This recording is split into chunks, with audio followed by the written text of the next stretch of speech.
Thousands died. Millions lost their homes and livelihood.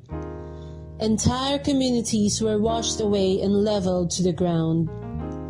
The devastation left by Typhoon Yolanda in November 2013 was immense, far worse than any calamity that the government had prepared for. The Philippine government, development agencies, NGOs and private groups, as well as foreign governments and international organizations, quickly came to the aid of the affected areas in the Visayas. The Canadian Catholic Organization for Development and Peace immediately provided support to the relief efforts of its local partner, Caritas Philippines National Secretariat for Social Action or NASA, the local affiliate of Caritas Internationalis. At the same time, Development and Peace embarked on a 3-year Yolanda reconstruction program addressing both the Yolanda victims' short-term needs and long-term concerns, so that in the future, they will be more resilient and empowered against disasters. On a short-term basis, it contributed to addressing emergency assistance or contributing to emergency assistance and early recovery to the victims and survivors of affected families. The long-term objective of development and peace are four. One is to provide permanent shelter in Haiyan-affected areas. And then second, to provide interbuilding communities and addressing the need for access to food and eventually food sufficiency and food sovereignty. And then third, the need to develop a healthy and resilient and functioning communities.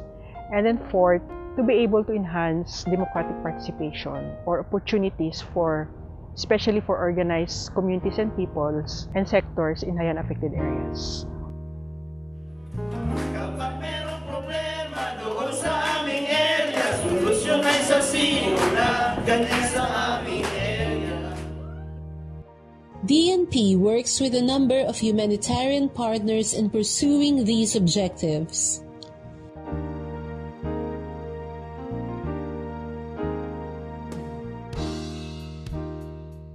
Now 3 years since the reconstruction program began, a lot has been done, much has been gained, many lessons have been learned. One of the impact is changing perspective. The community appreciate their involvement and participation in the implementation of the project. They can participate in the decision-making process. They feel their existence is meaningful because they are part of the problem-solving process in the implementation of the project and even in the community. It is a key towards empowerment and resilience building. Isa pang naging issue nga ay ang livelihood dahil lahat naman ng kanilang mga assets at mga pinagkukunan noon ng kanilang mga pangkabuhayan ay nawala rin. So nagkaroon din kami ng mga memorandum of agreement sa mga private landowner na kung pwedeng magamit yung kanilang mga bakanting lupa. So ngayon, yung lupa na dati bakante, ngayon ay nagiging productive na siya. At ang kanilang mga harvest ay itinitinda kasama ng mga huli na mga mangingisda sa trading post. We have focused on assisting the agrarian reform beneficiaries and the farmers, the fisher folks in Leyte and Samar. We have assisted in the official installation of 21 CLOA holders of Bugho Farmers Association or the BFA on June 13, 2016. After 16 years of land struggles of this organization. Project attempted to secure the land rights of some 1,500 farmers to reduce their vulnerability, and from what we have discovered, people with no formal property rights are excluded from very important humanitarian support, like shelter, assistance, and inputs for farm production. We integrated green architecture in the community, in the infrastructures. Tumulong kami sa pagbangon ng mga community sa kanilang mga primary livelihoods. Kumikita na sila ng libo-libo bawat harvest. Continuous yan. Sa rice naman, nakatipid sila talaga. Kasi sa labor cost, dahil bayanihan sila, pintakasi sila, hindi na sila gagasto ng labor. Dahil hindi na sila kailangan bumili pa ng mga binhi, external na mga inputs, hindi na sila kailangan bumili ng mga fertilizers, may stock na sila dyan kasi sila mismong gumawa. Tapos nag-seed banking na din sila. So right after Yolanda, we managed to go to Palo so that our efforts on psychosocial support will be sustained. 6 months after, we realized that it is not enough to do psychosocial support. It is important to help people rebuild their lives. So we managed to develop the Lingap Sining project, which is a capacity building on community-managed disaster risk reduction. So basically, we focused on DRR education and advocacy. I think the biggest contribution of our project is on strengthening the hearts and minds of the people. It's also allowing the people to really understand what disaster risk reduction is and really touch their hearts and touch their minds in order for them to grasp the concept.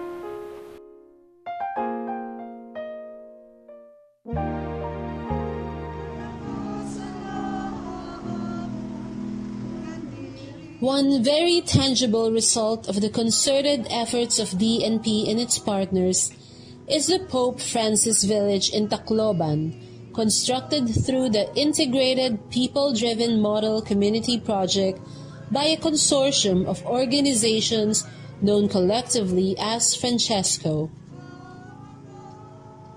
Ang Pope Francis Village ay isang in-city permanent relocation site para sa mga selected poor survivors of Typhoon Yolanda. Dito sa Pope Francis Village, ang binubuo namin ay isang community. No? At pag sinabi namin community,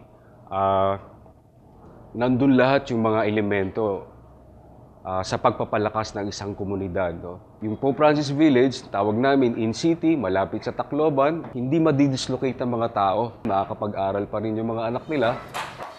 At yung kanilang kabuhayan, yun yung pinaka-importante. Malapit pa rin sila sa kanilang kabuhayan.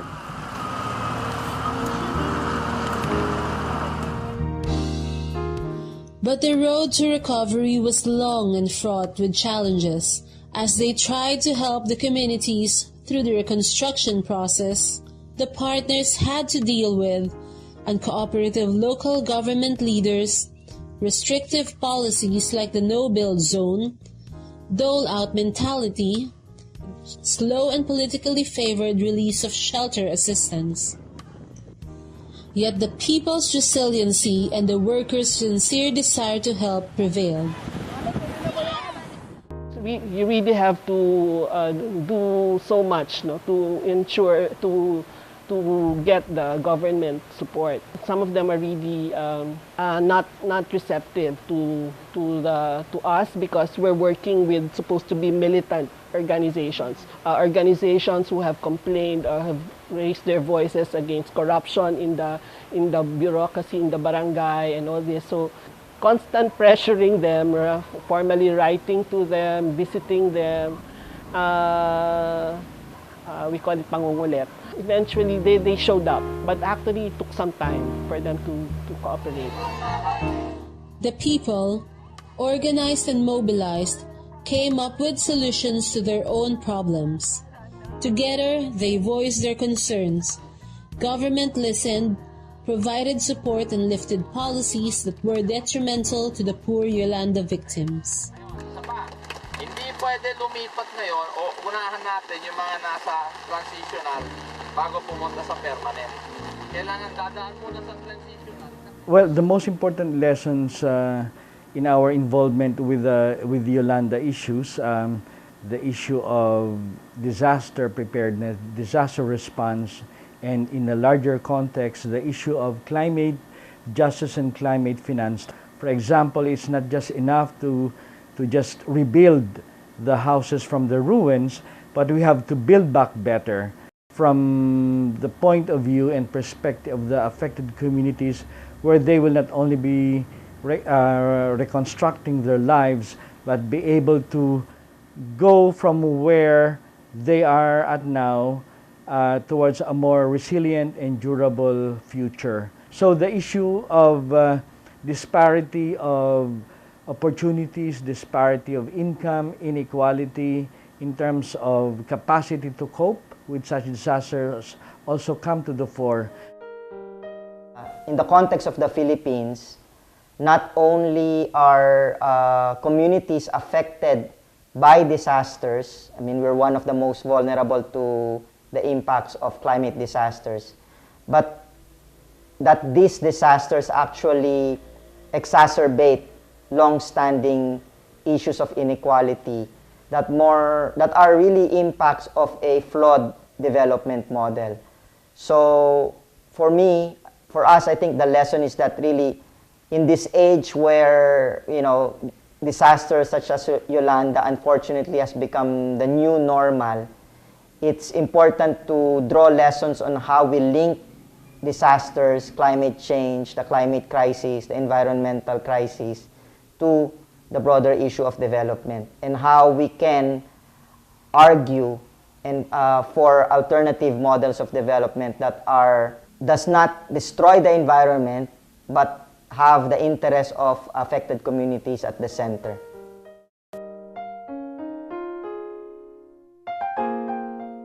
One important lesson that all the partners shared is the need to organize the communities, involve them in the decision-making and program management, and let them know their rights and capabilities.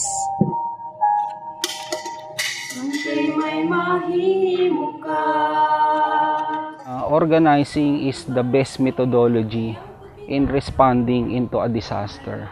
Meron ka ring long-term vision na sa patungo sa reconstruction and rehabilitation.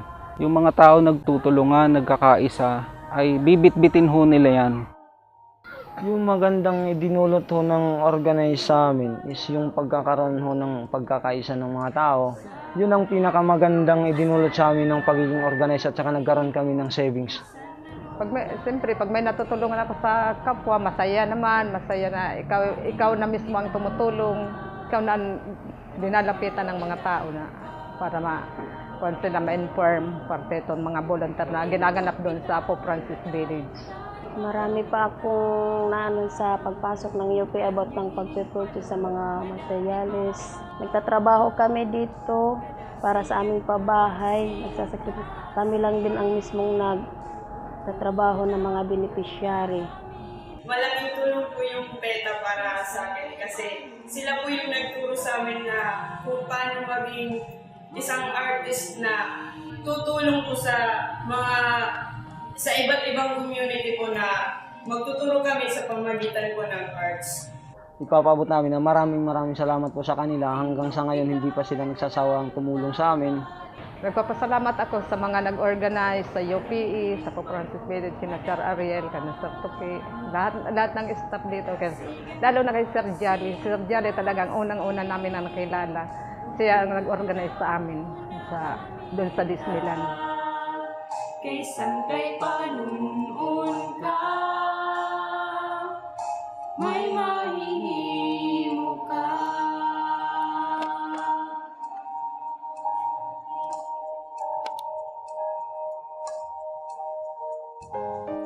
The people themselves should be part. They should really be the main participants for the program, and they should take on for themselves the work that we need to do. They should own the program. We need to be able to make people and community as the center of our programs. Humanitarian efforts should really just go beyond dole-outs. Humanitarian efforts can also be made more empowering. Pag kinonsulta mo yung community doon, papahalagahan nila yon. tawag namin dito community-driven approach. Ibig sabihin, katuwang namin yung communities mula sa pagdidesisyon hanggang sa maliit na pagtatrabaho.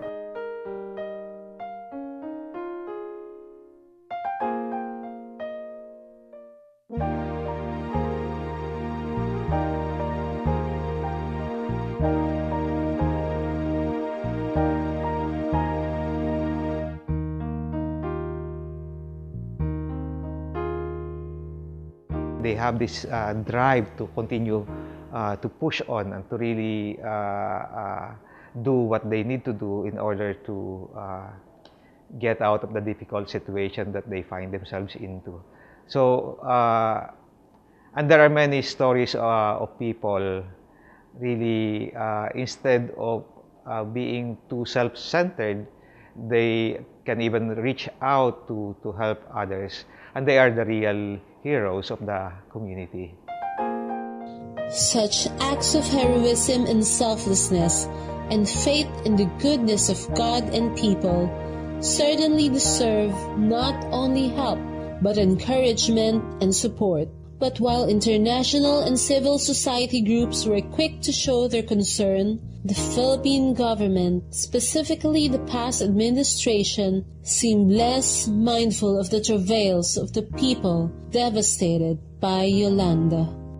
Therefore, we, the organizations that have been on the ground working with the people as they struggle to build back their lives after Yolanda, have formed an alliance, the Community of Yolanda Survivors and Partners, to advocate for a more people-centered Yolanda rehabilitation and reconstruction program under the Duterte administration.